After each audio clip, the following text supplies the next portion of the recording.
part of the program of brainwashing and fear-mongering, so you don't touch your neighbor, you don't touch anybody, you don't hug, you don't procreate, you don't speak to them, you stay away from them because, they might have the virus. This is fear-mongering, and that should be against the law. Another thing too is against the law is putting fear into people and telling that we have to be locked down. I mean, where does it say in the Constitution you have to be locked down? Where does it say that? It doesn't say that. Nowhere, absolutely nowhere. That's why we have prisons. If you commit a crime, they take you to the courts. How about a FEMA camp? You're not guilty. How about a FEMA camp? Remember, Obama and Holder, and I think President Trump FEMA camp. Created the NDAA law that denies Americans, if accused of, I guess, some crime against the state or the government, due process of law. You have no Miranda rights. You cannot contact a lawyer. You cannot go to a judge. You can't go to trial. You can't plead your case. You can't even contact the outside world. Nope.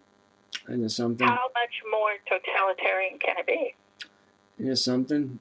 Isn't it something how we got here? Isn't it amazing how we got to this point into this country? And, well, people need to read the Constitution. They need to read about due process of law. Well, we posted up. And their rights. Well, we have posted up. We've done everything we could on this network. You've seen our books, you've seen our pictures, you've seen what we have. And I just that's great, and you need to keep sharing. But the important thing is to start pushing for legal defense funds. We need leaders in every state to push for the legal defense funds. You can contact a law firm who's willing to set it up so it's all legal. There's no problems, financial problems or anything like that. And then get a law firm that is willing to fight for the constitutional rights and freedoms and liberties of this country and fight against tyranny. Oh, you know where you go to for that? You know where the good place to go for that? Hillsdale College, by the way. That's where you go to. You go to Hillsdale College, where they actually enforce the Constitution laws that is mandated by the Constitution itself. And they actually enforce the law, just like a District Watch does. This is what they do. So, actually, it's the job of the United States military, in my opinion, to come in and take out any governors, any mayors, anyone who is not upholding the Constitution and is a domestic enemy of the Constitution. As you posted. Well, you got loopholes of these of the wonderful administrations of past administrations. I mean, did you know? I want to ask you something. I really do. I want to ask this question to you. When was the first time Nancy Pelosi got in office or got in a political office? What was the first time she did that? Do you know? I think it was about 26 years ago. No, actually, she got in with. Remember, she was an intern for the Johnson administration during the 70s and 60s. Remember that? She was an intern for the Johnson administration. Remember that? She was an intern for them. If you recall, she was an intern, and because she was an intern, secretary of McNamara of the Johnson administration.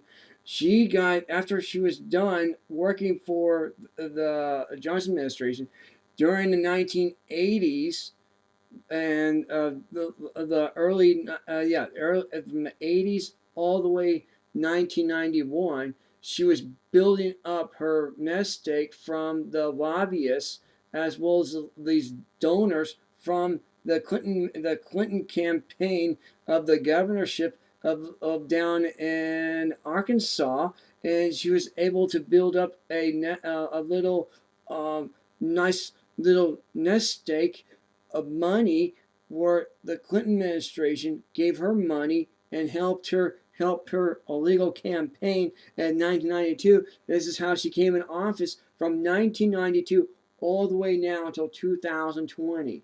She actually has been in office since 1987. Right, isn't it something? It's not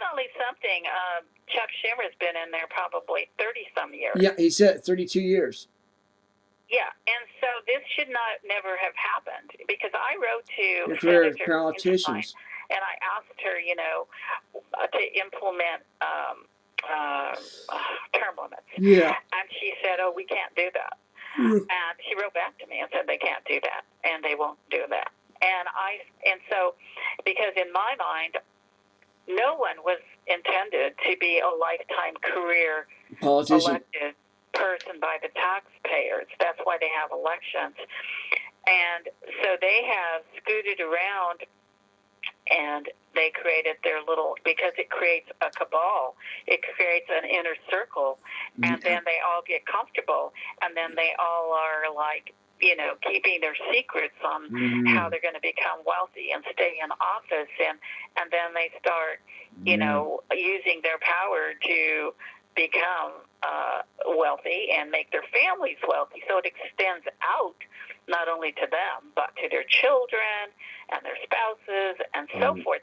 I mean, you have trillions of dollars missing. Yeah, they created a dynasty for themselves, is what they did. They created a dynasty for themselves. Yeah, family dynasties. That's what they've done. Now they feel very powerful, and they all are connected. So if you have money, you can pick up the phone, and if you have a corrupt sheriff, he'll come to your door.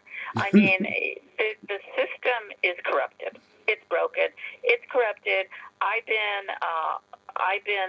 writing in newspapers. I've been quoted. I've been featured. I've been published in magazines, newspapers around the country, TV, radio, and informing the American people that they need to wake up, because our family law courts and our court system has been corrupted. The Child Protective Services is removing kids. I spoke with congressmen. I interviewed congressmen on my former cable TV show. They are removing children of non-offending parents just because you filed for divorce. And some of the parents are never getting their kids back. They took them to foster care, or they gave them to the perpetrator who was accused of molesting their kids. The mom accused them, and so they gave them to the perpetrator instead, put the mom in jail. They tell women that they're mentally disturbed. These are crimes against legal abuse. Yeah, that's what that is. Crimes of legal abuse. And some of those kids got adopted out. Yeah, believe it or not. Exactly. When some of these parents were qualified parents, were good parents, they took the kids illegally from the parents. They put when they put children into foster care, these are registered pedophiles. Some of them registered pedophiles. Some of them were actually hookers and strippers. These women. That's called bribes for kids. Isn't this something? Isn't that the most craziest thing you ever heard in my life? So when parents fear them knocking on their door, and they bring the police, with them, and they are non-offending parents, but some pedophile may have targeted a kid, and so they pay a CPS worker to go take that kid, and I guess it's worth, like, from what I read in an article, it's worth like $30,000. Jeez. For a child, yeah. And so, making money and then off you've of got your organ harvesting too. We have open borders.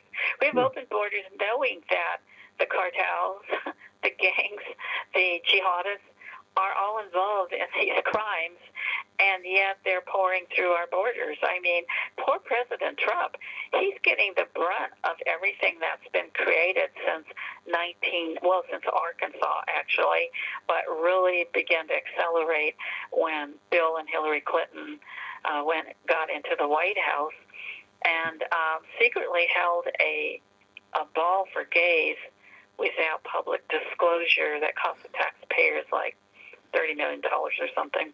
Yeah, I mean, I don't care if they had a ball for gays. I don't care. But, I mean, why was it secretive? And why did it have to be separate? And why do we have to pay extra money? You know what I'm saying? So nothing's honest is what they're not being honest about. Oh, we're traditional family. We support traditional family. We support traditional marriage. We support upholding the U.S. Constitution and sovereignty. And, I mean, they're liars. Yeah, they're liars. Yeah, they are. That's for sure.